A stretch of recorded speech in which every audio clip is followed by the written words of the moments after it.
पूरा कारोबार अपना बंद कर देंगे। 8 तारीख की सुबह को कोई गाड़ी रोड पर नहीं हो, पूरा पंजाब बंद हो। ये हमारी हड़ताल उस वक्त तक नहीं खुलेगी जब तक हमारी बात नहीं सुनी जाएगी, चाहे हमें जेलों में जाना पड़े। ये कारोबार हम नहीं चलाएंगे। वो जो ऐवानों में बैठे हमारी वजह से बैठे हैं, वहाँ हमने भेजा उनको, तो हम वापस भी ला सकते हैं। पाकिस्तान में अगर पहिया ना चले तो पाकिस्तान ये इंडस्ट्री, ये फैक्ट्रियाँ, ये कोई भी कारोबार, अगर कोई ये कहे, कोई सियासतदान जो हमें वादे करके आते हैं जी हम आपके फैसले, अवाम के फैसले करेंगे, ये कभी भी अवाम को इसमें शामिल नहीं करते। और इसी वजह से तमाम ये मामला जो खड़े होते, आज हम जिस नहज पर पहुँचे अपने सियासतदानों की वजह से पहुँचे, अपने रहनुमाओं की वजह से पहुँचे, जो हमारी आवाज़ को सुनते नहीं है, हमारे मसाइल को सुनते नहीं है।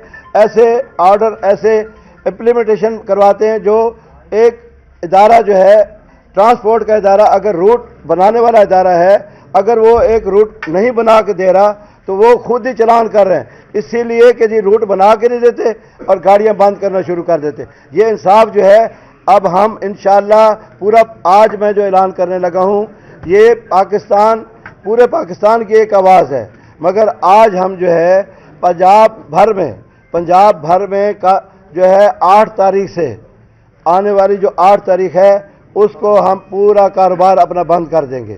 8 तारीख की सुबह को कोई गाड़ी रोड पर नहीं होगी इंशाअल्लाह। और ये जो 4 दिन का जो टाइम है, ये हमने इसलिए हुकूमत को दिया है कि अगर हुकूमत के जो नुमाइंदे हमारे असम्बलियों में जाकर बैठे हैं, अगर वो समझते हैं कि अवाम में फिर आना है, ये ट्रांसपोर्ट 1-2 बंदों का नाम नहीं है, पूरे पाकिस्तान में लाखों की तादाद में है। और ये अगर आज इन सियासतदानों के पीछे ना खड़े हों तो कोई भी सियासतदान आप मुल्क चला के देख लें। मैं ये दावे से ये कह रहा हूँ और हुकूमत को बता रहा हूँ कि ऐसा नहीं होगा। ये हमारी हड़ताल उस वक्त तक नहीं खुलेगी जब तक हमारी बात नहीं सुनी जाएगी, चाहे हमें जिस हद तक जाना पड़े, जेलों में जाना पड़े, जो मर्जी हो जाए, ये कारोबार हम नहीं चलाएंगे। आज हम